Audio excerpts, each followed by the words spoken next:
السلام علیکم میرے عزیز و قارب، میرے عزیز و میں افتخار رفیع پیارے پاکستان کے سٹی آف لو لاہور سے۔ دوستو، آپ نے ضرور سنا ہوگا کہ جیسے کو تیسا، یا جیسا کرو گے ویسا بھرو گے۔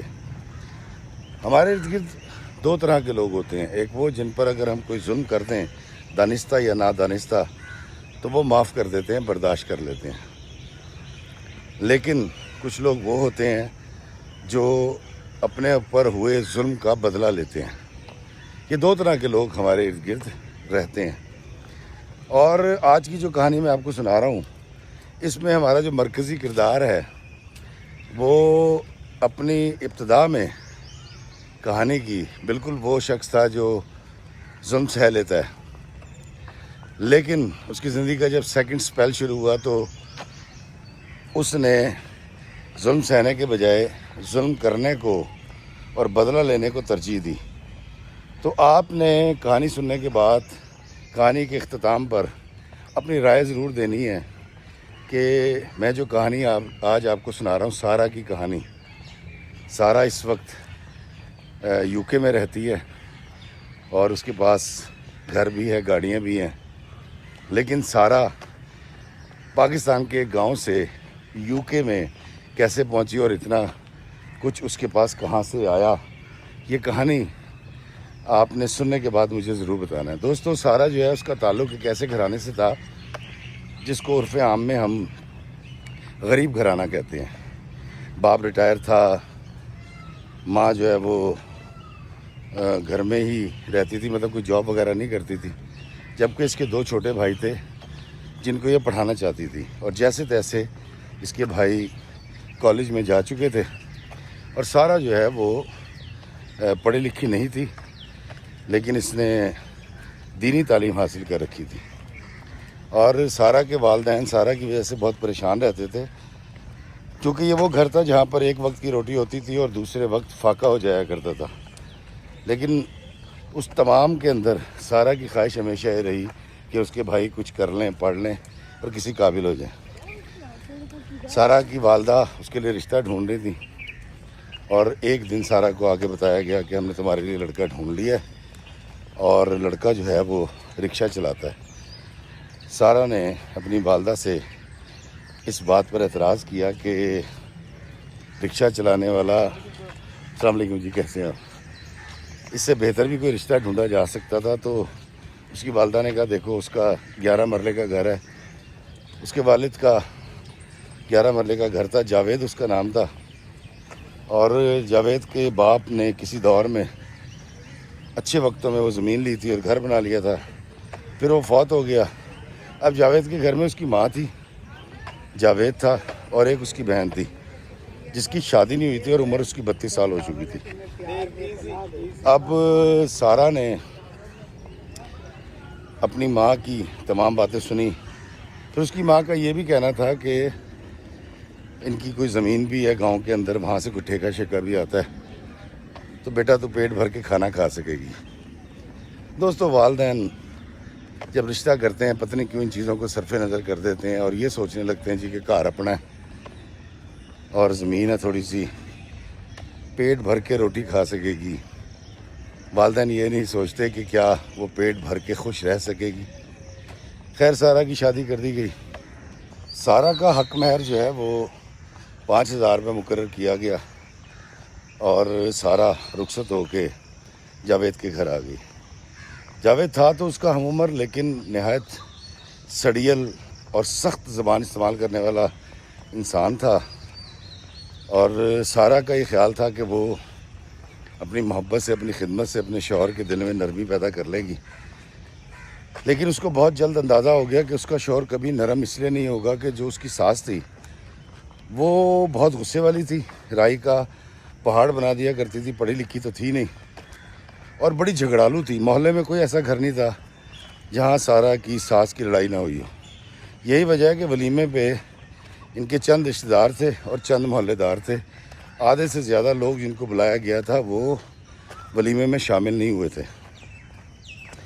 خیر، سارا کو اندازہ ہو گیا، اس نے کوشش کی کہ ساس کے دل میں جگہ بنائی جائے تاکہ شوہر کے دل میں جگہ بنے، اور وہ اسی تگودوں میں لگی رہتی. تو ایک دن سارا کو پتہ چلا کہ اس کا خامن جو ہے وہ جوا بھی کھیلتا ہے اور کوئی نشہ بھی کرتا ہے. سارا نے اپنی طرف سے بڑا موقع غنیمت جانا.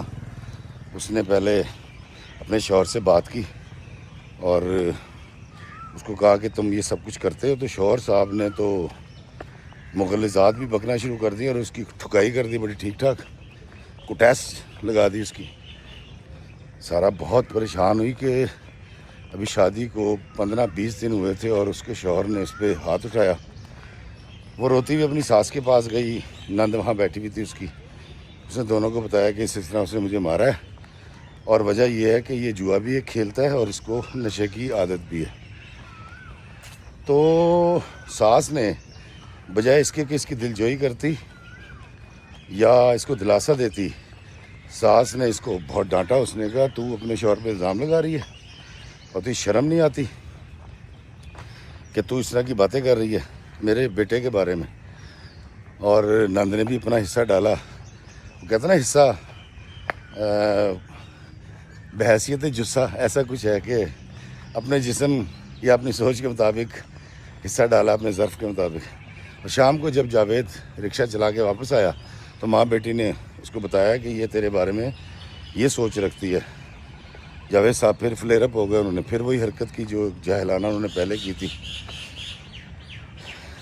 سارا کہتی ہے فی بھائی میں نے طے کر لیا تھا کہ اب میں ان کے معاملات میں دخل اندازی نہیں دوں گی اور یہی میری قسمت ہے اور میں نے یہیں رہنا ہے. کہتی میں نے سر جھکا لیا. ساس کی, شوہر کی, نند کی دن رات خدمت کرتی رہی. جو وہ کہتے رہے. کہتی میرے باپ کو برا بھلا کہتے تھے, تو کچھ لائی نہیں, تجھے پکانا نہیں آتا, تجھے بولنا نہیں آتا اور پتہ نہیں کیا کیا. کہتے اتفاق سے میری نند نے ایف اے کر رکھا تھا اور وہ مجھے جاہل عورت کہہ کے پکارتی تھی. اور جاہل عورت. سارا کہتی ہے کہ فی بھائی میں جوں ان کی خدمت میں زیادہ سے زیادہ محو ہوتی گئی اتنے زیادہ وہ ظلم کرتے گئے. میری ہر بات پر میم میخ نکالنا, میری امی کے گھر جانے پر پابندی لگ گئی اور مجھے اپنے بھائیوں سے نہ ملنے کا بڑا قلق رہا. لیکن 1 سال مجھے میرے ماں باپ سے اور میرے بھائیوں سے ملنے نہ دیا. اور 1 سال کے بعد میری زندگی میں ایک اور طرح کا عذاب نازل ہو گیا اور وہ یہ تھا کہ تیرے اولاد کیوں نہیں ہوتی. ڈاکٹر کے لے کر گئے, حکیموں کے لے کر گئے. میری ساس نے تعویذ لا کر میرے بازو پہ باندھے لیکن اللہ کو منظور نہیں تھا.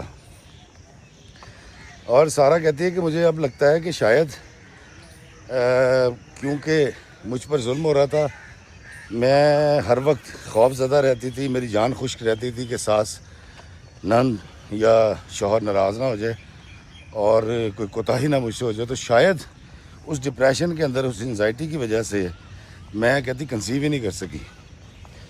اور یہ ایک نیا عذاب مجھ پر نازل ہو گیا تھا. جی یہ گھر تے اولاد نہیں ہوتی, بانجے انہوں دلا دیو, انہوں چھڑ دیو. کہتے ایک دن اس کا کزن آیا تھا اپنی بیوی کے ساتھ. ہم نے ان کی دعوت کی تھی اور اس کی بیوی بڑی اچھی عادت کی تھی اور ہماری پرانی محلے دار بھی تھی. تو اس سے کبھی کوئی ایک تعلق رہا تھا اس فیملی سے. اس کی بیوی نے ذکر کیا کہ جاوید کو بہتر آدمی نہیں ہے, تم نے کہاں شادی کر لی, ہم تو اس کو بچپن سے جانتے ہیں, میرا تو رشتہ دار ہے. میں نے اس کے اندر صرف اتنا کہہ دیا کہ ہاں تھوڑے غصے والے ہیں اور ہاتھ بھی اٹھا لیتے ہیں مجھ پہ, لیکن انشاءاللہ آپ دعا کرنا ہی ٹھیک ہو جائیں گی. کہتی شاید مجھے ایک کندھا چاہیے تھا, شاید میں پھٹنے والی تھی. کہتی میں نے کچھ باتیں جاوید کے کزن کی بیوی سے کر دی. شام کو اس کو یہ باتیں اس کے کزن نے کہیں بتائیں. اس نے مجھے پھر ذلیل کیا, بے عزت کیا اور غصے میں بازو کھینچ کے اس نے گھر سے باہر نکالا, رکشے میں بٹھایا, میرے گھر لایا اور میرے ماں باپ کے سامنے کھڑا کر کے مقدمہ سنائے بغیر اسے مجھے ڈائیورس کر دی, طلاق دے دی. کہتی تھی بھائی یہ اتنا آنن فانن ہوا کہ نہ میرے ماں باپ کو کچھ سمجھ آیا نہ مجھے سمجھ آیا اور ایک کوہرام مچ گیا میرے گھر میں. کہتی میں شدید تکلیف میں چلی گئی اور میں ناکام ہو گئی تھی. میں نے کبھی بھی نہیں سوچا تھا کہ میں اپنے ماں باپ کو اس تکلیف سے گزاروں گی کہ ان کی بیٹی طلاق لے کر ان کے گھر بیٹھ جائے, اور وہ بھی اس برے پھونڈے انداز میں کہ انہی کے سامنے اس کو طلاق دی گئی ہے. کہتی 2-4 مہینے تو بہت برے گزرے, لیکن ان 2-4 مہینوں کے اندر مجھے آزادی محسوس ہونے لگی. مجھے لگا کہ میں آزاد ہو گئی. جاوید نے طلاق دے کر مجھ پہ مہربانی کی تھی. میرے دماغ پر ایک بوجھ تھا جو ہٹ گیا تھا, اور میں بڑی آسائش اور آسانی محسوس کرتی تھی اپنی زندگی کے اندر. لیکن بیک وقت ایک برا کام یہ ہوا کہ میری والدہ کو مجھ سے کچھ ریزرویشنز ہو گئیں, اور وہ مجھے تانے دینے لگی کہ تو گھر نہیں بسا سکتی, تو اتنا نہیں کر سکی, ایک شوہر کے ساتھ نہیں رہ سکی, اور تو ناکام عورت ہے, اور تو ایک بوجھ ہے ہمارے گھر پہ, تجھے ہم نے بڑی مشکل سے اپنے کندھوں سے اتارا تھا, اور تو اب طلاق کا ٹیکہ لگوا کے واپس ہمارے گھر آ گئی ہے. لوگ ہمیں کیا کہیں گے, لوگ پوچھیں گے, ہم ان کو کیا جواب دیں گے, اور تجھے موت ہی آ جائے تو اچھا. یہ اس کی والدہ تنگ آ کر سارہ کو کہنے لگی, اور سارہ کہتی ہے جی کہ میں نموشی کا شکار رہتی تھی, کم کھاتی تھی, زیادہ کام کرتی تھی کہ میری ماں کو میں عذاب نہ لگوں. لیکن کہتی میرے بھائی مجھ سے بڑی محبت کرتے تھے, جو اب BA میں چلے گئے تھے, اور مجھے بڑی خوشی ہوتی تھی جب میرے بھائی پڑھ رہے تھے اور کالج جاتے تھے. کہتی افتخار بھائی 1 سال میں میری ماں نے, کہتی میری ہڈی سے چمڑا لگ گیا, میں کمزور ہو گئی, ہر وقت مجھے لان تان کرتی تھی, اور مجھے وہ یہاں تک کہتی تھی کہ تو کسی جوگی نہیں ہے, تو اپنے آپ کو ختم کر لے. سارہ کہتی پھر بھائی آپ اس بات کا اندازہ نہیں لگا سکتے کہ ایک لڑکی کو سسرال نے ریجیکٹ کر دیا ہو, اور جب وہ طلاق لے کر گھر آئی ہو تو اس کے گھر والوں نے بھی اس کو قبول نہ کیا ہو. اس ذہنی کوفت اور اذیت کا اندازہ صرف کہتی میں لگا سکتی ہوں, اور کوئی نہیں لگا سکتا. کہتی میں اللہ تعالیٰ سے دعا کرتی تھی کہ یہ رشتہ دوبارہ جڑ جائے, اور میں سوچنے لگ گئی تھی کہ مجھے وہ تمام زیادتیاں برداشت کر لینی چاہیے تھیں زندگی گزارنے کے لیے, کیونکہ جاوید سے طلاق ہونے کے بعد میری زندگی اور عذاب ہو گئی تھی. اب تو میرے اپنے مجھے تانے دے رہے تھے. کہتی تقریباً 1.25 سال گزرا اور ایک رشتہ آیا, اور مجھے بتایا گیا کہ جی بندہ جو ہے 50 سال کا ہے, اس کی پہلی بیوی اس سے طلاق لے چکی ہے, بچے اس کے جوان ہیں, UK میں ہوتا ہے, اور ہم نے تو پسند کر لیا, تم اس سے مل لو. کہتی جی مجھے سن کے بہت برا لگ رہا تھا کہ ایک شخص جس کے بچے جوان ہیں اور وہ دوسری شادی کرنا چاہتا ہے, بیوی نے اس سے طلاق لے لی ہے, جو اپنی پہلی شادی نہیں نبھا سکا تو وہ مجھے کیا رکھے گا. تو میری ماں نے مجھے کہا کہ تو بھی تو اپنی پہلی شادی نہیں نبھا سکی, اب بتا تیرا قصور ہے. کہتی مجھے لگا کہ نہیں میری والدہ ٹھیک کہہ رہی ہیں. جلال نام تھا اس کا, جلال UK کے اندر سیٹل تھا, اور جب جلال کہتی ملنے کے لیے آیا تو عمر تو اس کی 50 سال تھی, لیکن وہ بڑا فٹ تھا, بڑا سلم تھا, اور ایک خوبصورت آدمی تھا. کہتی میرے پاس کوئی چارہ نہیں تھا ماسوا اس کے کہ میں جلال سے شادی کر لیتی. کہتے میری اماں کا کہنا تھا کہ اچھا UK چلی جائے گی, تیرا ویزا لگ جائے گا, اور تو آسانی سے جی سکے گی. کہتی مجھے باہر جانے کا تو ایسا سچ نہیں تھا, کہتی اس سے تو مجھے اندازہ بھی نہیں تھا کہ UK کیا ہوتا ہے اور اس کا پاسپورٹ کیا ہوتا ہے, لیکن یہ ضرور تھا جتنی اذیتیں مجھے پاکستان میں مل گئی تھیں, مجھے پتہ نہیں کیوں ایسا لگا کہ میں جب یہاں سے جاؤں گی تو یہ بہت بڑا ریلیف ہوگا, میری تکلیفوں کا ازالہ ہو جائے گا, میں اس سماج سے دور ہو جاؤں گی جنہوں نے مجھے اتنی تکلیفیں دیں. کہتی میں نے ہاں کر دی. کہتے اس نے 20,000 پاکستانی حق مہر کے عوض نکاح کیا. السلام علیکم جی. اس کے بعد وہ کچھ دن کہتی رہا, اور رہنے کے بعد وہ واپس چلا گیا میرے ڈاکومنٹس لے کے, اور ٹھیک 2.5 یا 3 مہینے کے بعد وہ آتا ہے, اور آ کے اس نے میرے ڈاکومنٹس لایا تھا. دراصل کہتی مجھے UK جانے کے بعد یہ پتہ چلا کہ وہ مجھے اپنی کمپنی کے ورک پرمٹ پر لے کر گیا تھا. اسی وجہ سے میں آسانی سے اور بہت جلدی UK چلی گئی. وہاں جا کے اس نے اپنی ویزا کنورٹ کروایا، کیا کیا، کہتی آئی ڈونٹ نو، مجھے نہیں پتہ ان کا قانونی معاملات کا، لیکن یہ کہتی مجھے پتہ ہے کہ میری جو شادی ہے وہاں پر رجسٹر ہو گئی۔ شادی رجسٹرڈ ہونے کے بعد اور وہاں جانے کے بعد کہتی میں تو بہت ریلیف محسوس کر رہی تھی۔ تو جلال جو ہے وہ جلالی تھا، غصے والا تھا، ہر بات میں روک ٹوک کیا کرتا تھا، کہتی لیکن مجھے سب کچھ اچھا لگ رہا تھا۔ اس کی وجہ شاید یہ تھی کہ میں اس سے زیادہ بھگت کے آئی تھی، اور وہاں کا موسم، وہاں کے لوگ، وقتی طور پہ یو کے آ کے کہتی پہلے 5-6 مہینے مجھے بالکل احساس نہیں ہوا، 5-6 مہینے کے بعد مجھے لگنے لگا کہ جلال جو ہے یہ جاوید کی کوئی ریفائن قسم کی کاپی ہے، اور ہر بات کے اندر اس نے کوئی نہ کوئی سوال کرنا ہے اور میم میخ نکالنی ہوتی تھی، اعتراض کرنا ہوتا تھا۔ کہتی تقریباً 1 سال گزرا اور اللہ تعالیٰ نے امید پیدا کی، کہتی میرے گھر بیٹی پیدا ہوئی، اور جب بیٹی ہوئی ہے تو جلال نہ خوش تھا نہ ناراض تھا، اس نے کوئی ایسا خاص نفرت یا خوشی کا اظہار نہیں کیا۔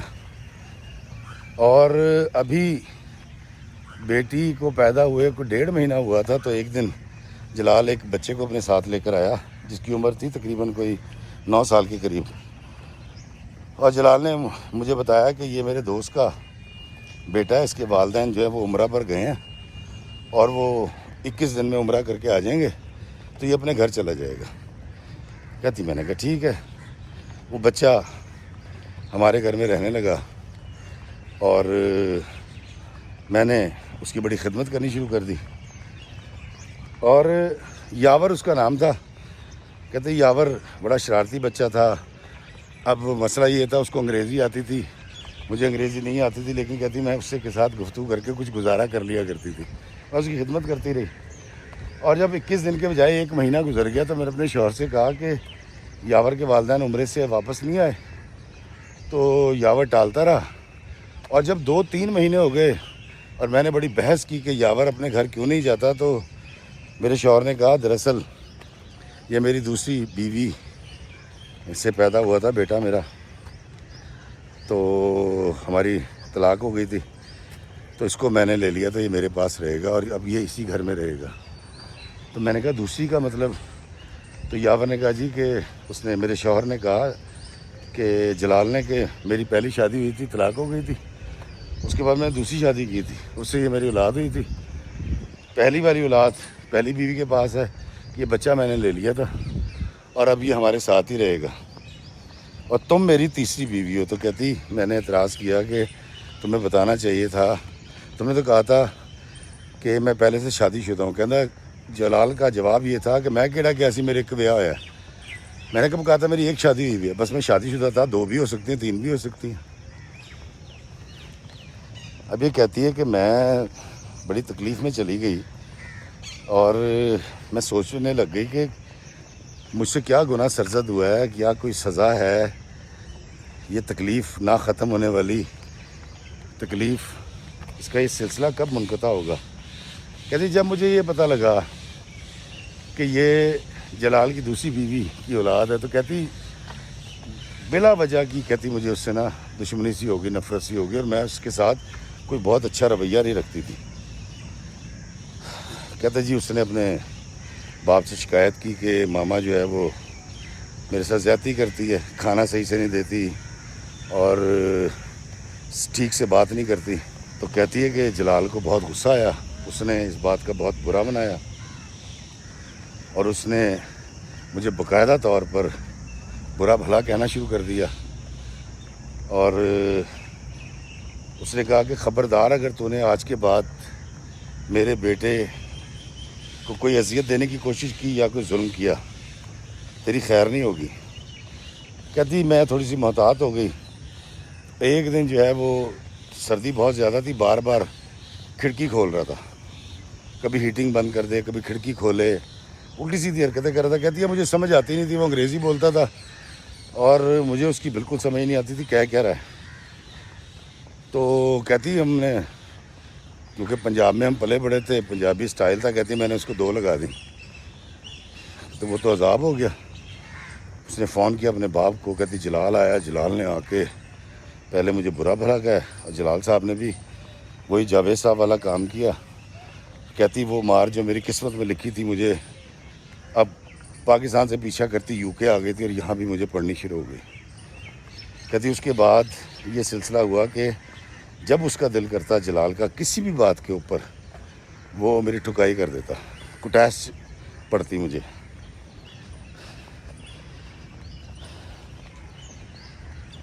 سارا کہتی ہے فی بھائی میں بہت پریشان تھی اور وہ مجھے بار بار یہ کہتا تھا کہ تیری اوقات کیا تھی, تجھے طلاق ہو گئی تھی, تو 2 ٹکے کی عورت ہے, تجھے یہاں لا کر میں نے جو ہے نا ایک بہترین زندگی سے روشناس کروایا ہے اور تو اس قابل نہیں تھی جہاں میں تجھے لے آیا ہوں. اب تجھ سے یہ عزت جو ہے بچ نہیں رہی. وہ کہتا تھا کہ کتے کو گھی ہضم نہیں ہوتا تو تیرا بھی وہی حساب ہے.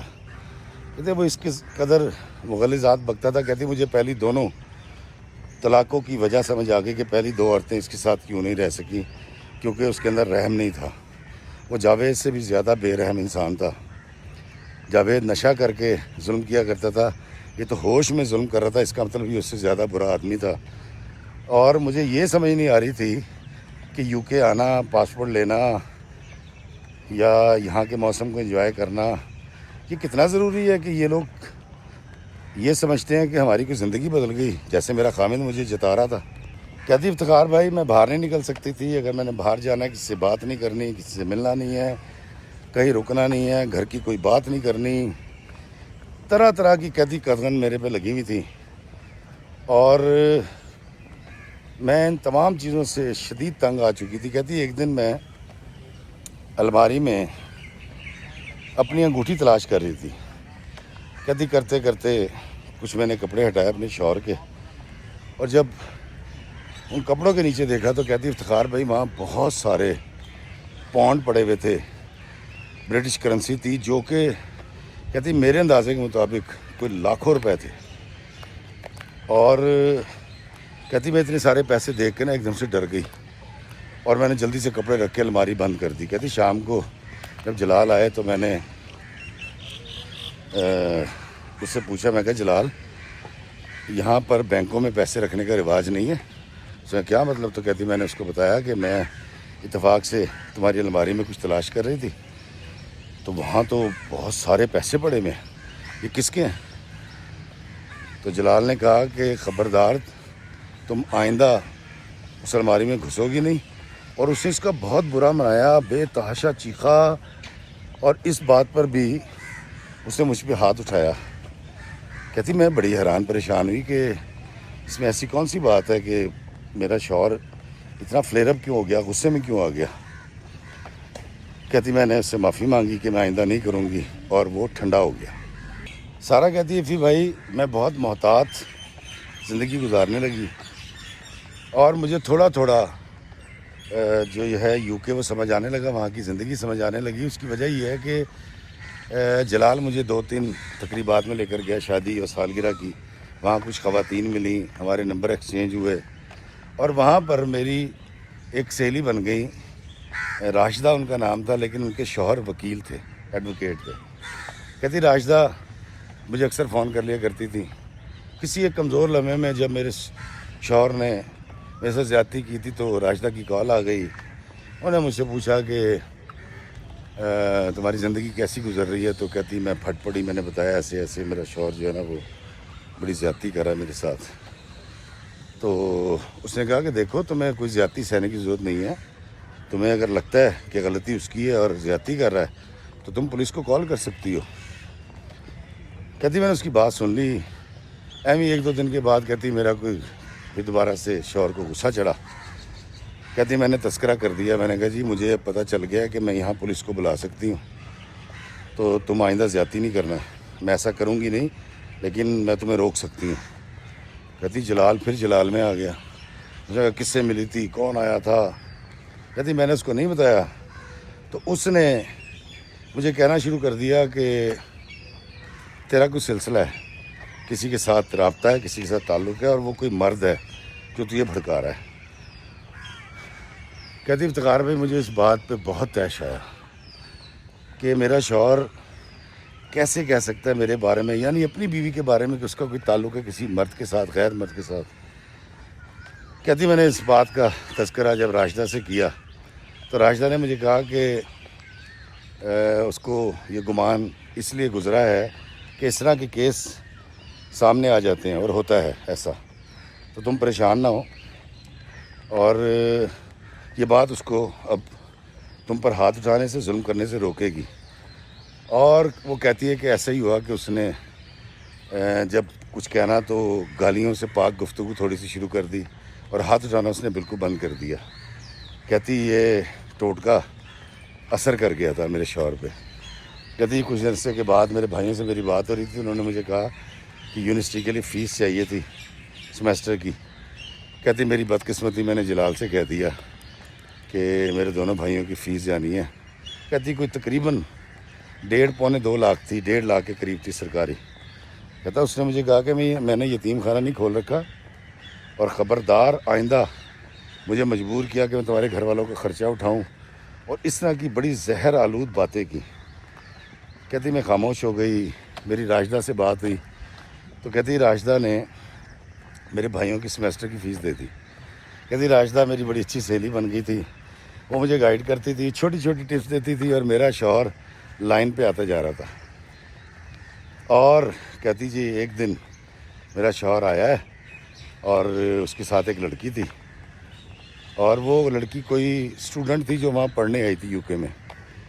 ان صاحب نے اس سے نکاح کر لیا تھا. اب وہاں سین یہ ہے کہ رجسٹرڈ ایک نکاح ہوتا ہے، باقی جو نکاح ہوتے ہیں وہ آپ شرعی طور پہ تو کر سکتے ہیں، مسجد میں جا کے نکاح تو ہو سکتا ہے، لیکن اس کے گواہ بھی ہوتے ہیں، لیکن وہ برٹش گورنمنٹ اس کو رجسٹرڈ نہیں کرتی. کہتی وہ لڑکی آ گئی اس گھر کے اندر، اور میری مجبوری یہ تھی کہ میرے پاس ایک بیٹی تھی، ایک اس کا بیٹا تھا، اور میرے پاس کوئی آسرا نہیں تھا. اور پہلی طلاق کے بعد میں نے اپنے گھر جا کے دیکھ لیا تھا میری ماں نے میری زندگی برباد کر دی تھی. اور عورت تباہی اس لیے ہوتی ہے اور اس لیے کوئی سٹیپ نہیں لیتی طلاق یا خلا کہ اس کو پتہ ہے کہ اس کو اب سنبھالنے والا کوئی نہیں، اس کو کوئی نہیں رکھے گا. کہتی جی وہ لڑکی آ گئی، اس لڑکی نے کوئی کام نہیں کرنا، اور یہ دونوں بس سیرے کرتے پھرتے تھے، اور میں ان کا کھانا پکانے، برتن دھونے اور کپڑے دھونے پہ لگ گئی. کہتی روزی، اس لڑکی کو کہتے تھے پیار سے میرے میاں، اور روزی جو ہے اس کو بھی شاید میرے خاوند نے کہا ہوگا، وہ میرے ساتھ بہت برا سلوک کرنے لگ گئی. کہتی مجھ سے سب کچھ برداشت تھا، لیکن جب وہ دونوں تنہائی میں وقت گزارتے تھے، کہتی وہ میرے سینے پر سانپ لوٹ جایا کرتے تھے. مجھے لگتا تھا کہ میرا شوہر جو ہے وہ بٹ گیا، بٹوارا مجھے پسند نہیں تھا. کہتی میں نے راشدہ کو ساری بات بتائی تو راشدہ نے مجھے کہا کہ تم اب کیا چاہتی ہو. السلام علیکم جی. تو وہ سارا کہتی میں نے کہا کہ میں نے اس کو چھوڑ دینا، میں نے اس کے ساتھ نہیں رہنا، یہ بڑا ظالم آدمی ہے، میں نے اس کی اتنی خدمت کی، اس کے لیے اپنے آپ کو مٹا لیا، اس کی مار کھائی، اس کی گالیاں کھائیں، لیکن اس نے جو شادی کی نا اسٹوڈنٹ لڑکی سے، اس نے مجھے بہت گزند پہنچائی ہے. تو کہتی میں نے اسے کہا کہ میں اب اس سے طلاق لینا چاہتی ہوں، مجھے بتا کیسے طلاق لوں. کہتی وہ مجھے سمجھاتی رہی، میں کچھ عرصے کے لیے مان جاتی تھی اور دل بڑا کر لیتی تھی، لیکن جب میں اپنے میاں کو اس کی چوتھی بیوی کے ساتھ گھومتے پھرتے ہنستے دیکھتی تھی، کہتی مجھے بڑی السلام علیکم جی بڑی تکلیف ہوتی تھی. کہتی الزام مجھ پہ لگ گیا تھا، کٹیس میری ہوتی تھی اور مغلظات مجھے بکا کرتا تھا. کہتی میں بہت بیزار ہو گئی فی بھائی. کہتی اب پہلے میں کھڑی ہوئی تھی اس جگہ پہ کہ تو تیر آزما ہم جگر آزمائیں، برداشت کروں گی. کہتی اب میرے اندر برداشت ختم ہو گئی، شاید وہ عورت جو وہ بیاہ کے لایا تھا اس کی وجہ سے، اور میں نے طے کر لیا تھا کہ میں اس کو چھوڑ دوں گی. کہتی 4-5 مہینے گزرے، میری برداشت کی حد ہو گئی، تو میں نے ایک دن راجہ سے کہا کہ میں اب اپنے شوہر سے طلاق لینے لگی ہوں، اور اللہ خیر صلی. تو میری جو فرینڈ ہے اس نے مجھے کہا کہ تم یہ بتاؤ کہ تمہارے شوہر کے کاروبار کتنے ہیں. تو کہتی میں نے اس کو بتایا کہ ایک ہی کاروبار ہے. تو اس نے مجھے یہ بتایا کہ گھر اور کاروبار طلاق کے بعد جو ہے نا وہ آدھے بیوی کو مل جاتے ہیں. تو اگر تم طلاق لو گی تو وہ کہتی اس کا طریقہ میں تمہیں بتاؤں گی. تم نے کرنا کیا ہے, سمپلی طلاق اپلائی نہیں کرنی, بلکہ اس کا کہنا یہ تھا کہ تم نے کسی روز اس کو جان بوجھ کے غصہ چڑھانا ہے. اس کو جب غصہ آئے گا تو تم نے اس کو ریکارڈ بھی کر لینا ہے اور کوشش کرنا ہے کہ تم پہ ہاتھ اٹھائے, اور اسی وقت تم نے پولیس کو کال کرنی ہے اور پھر اس کے اوپر کیس کرنا ہے اور پھر سے ڈائیورس لینی ہے. تو کہتی 1.5-2 سال 2.5 سال لگ جائیں گے, لیکن کہتی تمہیں اس کی آدھی جائیداد اور آدھا پیسہ یا کاروبار جو بھی ہے وہ مل جائے گا. سارا کہتی افتخار بھائی پہلی بار یہ ساری بات سننے کے بعد کہتی میرے دماغ میں جو شیطانی فیکٹری ہے اس نے کام کرنا شروع کر دیا, شیطانی کھوپڑی نے کام کرنا شروع کر دیا. کہتی میں اس کے ہاتھوں اتنا ذلیل ہو چکی تھی. کہتی پھر بھائی میں آپ کو بتا نہیں سکتی وہ کیا باتیں کرتا تھا, اس کی کیا حرکتیں تھیں, اور وہ کیسے کیسے مجھے تکلیف پہنچاتا تھا. کہتی میں آپ کو بتا نہیں سکتی. کہتی میں نے طے کر لیا کہ میں نے اس سے بدلہ لینا ہے, اور کہتی میں نے اپنے میاں کے ساتھ اپنا رویہ بہت اچھا کر لیا, اس کی چوتھی بیوی کے ساتھ اپنا رویہ بہت اچھا کر لیا, اور اس کی چوتھی بیوی کو اپنی سوتن کو اپنے ساتھ ملا کے اپنے شوہر کے ذہن میں یہ ڈالنا شروع کیا کہ اس کو کاروبار بڑھانا چاہیے. کہتی ہے میں نے اس کو یہ تو نہیں بتایا کہ اس کے پاس لاکھوں پاؤنڈز ہیں جو اس نے چھپائے ہوئے گھر کے اندر کیش کی شکل میں, لیکن کہتی میں نے اس کو موٹیویٹ کیا کہ وہ بزنس کی طرف آئے. اس لڑکی کو کہا کہ اس سے کہہ کے پیسہ لگا مجھے بزنس کروا. اب جی اس نے بزنس اپنے نام رکھا, اپنی چوتھی بیوی کو جو کہ اسٹوڈنٹ بھی تھی اس کو کاروبار کروایا, اور ایک ٹیک اوے بنایا انہوں نے, اور ٹیک اوے بڑا اچھا چلنے لگا. اور اس کو اور حوصلہ ہوا, مجھ سے اس کے تعلقات تھوڑے سے بہتر ہو گئے تھے کیونکہ میں اپنی سوتن کے ساتھ بڑا اچھا رویہ رکھا ہوا تھا. کہتی افتخار بھائی میں نے جیسے تیسے کر کے, کہتی ان شارٹ میں بتا رہی ہوں, کہتی اس کے 4 بزنس اسٹیبلش کروائے جس میں نے بھی اس کا ساتھ دیا, اور وہ جو لڑکی اس کی چوتھی بیوی تھی اس نے بھی اس کا بڑا ساتھ دیا. کہتی مجھے نہیں پتا کہ اس کے عزائم کیا تھے, لیکن میرا عزم یہ تھا کہ جب یہ سارے بزنس اسٹیبلش ہو جائیں گے تو تب میں طلاق لوں گی. کہتی افتخار بھائی اور وہی ہوا. اس کے 5 کاروبار 1.5-2 سال کے اندر جب بہترین اسٹیبلش ہو گئے, چلنے لگے, تو میں نے جان بوجھ کے ایک دن اپنی سوتن سے لڑائی کی بلا وجہ. کہتی جی میں نے اس کو مارا, اس نے مجھے مارا, یہ گھر آیا, اس نے جب مارنا شروع کیا, کہتی میں نے موبائل سائٹ پہ رکھ دیا تھا, ریکارڈنگ کر لی اس کی, اور میں نے پولیس کو کال کر لی.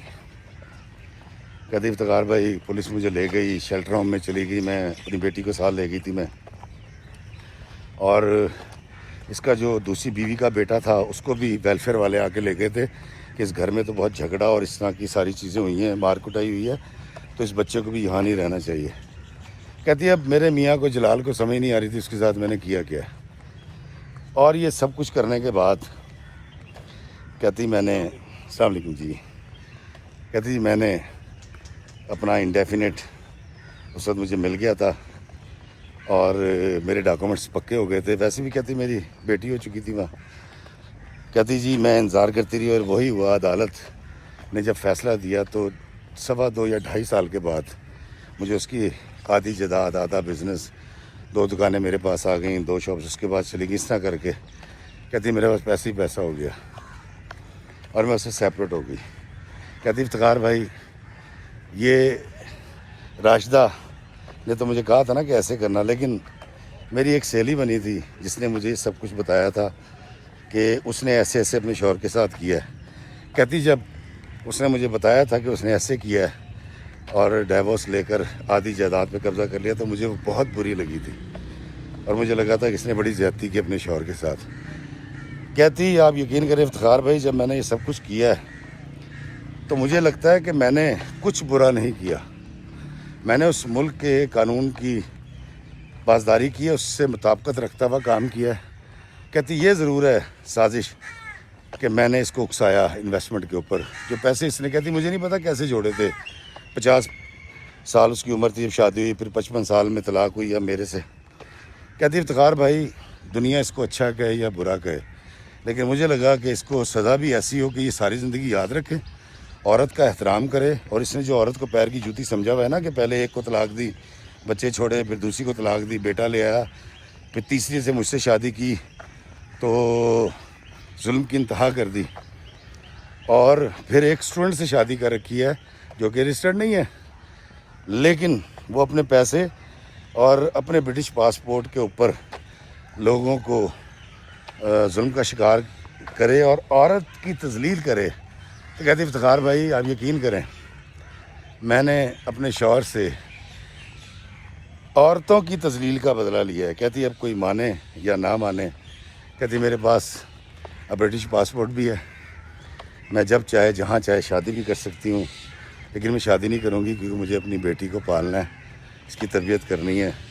کہتی میرے دونوں بھائی جو ہیں وہ ماشاءاللہ اب جرمنی چلے گئے پڑھنے کے لیے، جن کو میں نہیں بھیجا، اور سب چیزیں سیٹل ہو گئی ہیں. کہتی افتخار بھائی آپ نے اپنے چاہنے والوں کو یہ کہانی سنانی ہے اور یہ پوچھنا ہے کہ کیا وہ سارا ٹھیک تھی جو ظلم سہتی جا رہی تھی اور اف تک نہیں کرتی تھی، یا یہ سارا ٹھیک ہے جس نے نہ صرف ظلم کے آگے سر اٹھایا، ظالم کا ہاتھ روکا، بلکہ اس ظالم کو نقصان بھی پہنچایا تاکہ وہ اس سبق سے سیکھے اور عورت کا احترام کرنا سیکھے. تو دوستو، سارا آج بڑی خوش ہے، یو کے میں رہتی ہے اور اس کے پاس اللہ کا دیا سب کچھ ہے، بلکہ شوہر سے لیا سب کچھ ہے. تو مجھے بتائیے یہ کہانی جس میں آخر میں آ کے بیوی نے وہ یہ سمجھتی ہے کہ اس نے مجبوراً یہ سازش کی اور اس کا فائدہ اٹھایا. مجھے بتائیے یہ کہانی آپ کو کیسی لگی؟ کمنٹس کا مجھے انتظار رہے گا. مجھے دیجیے اجازت اس دعا کے ساتھ کہ اللہ ہمیں آسانیاں عطا فرمائے اور آسانیاں تقسیم کرنے کا شرف عطا فرمائے. آمین. السلام علیکم ورحمۃ اللہ وبرکاتہ.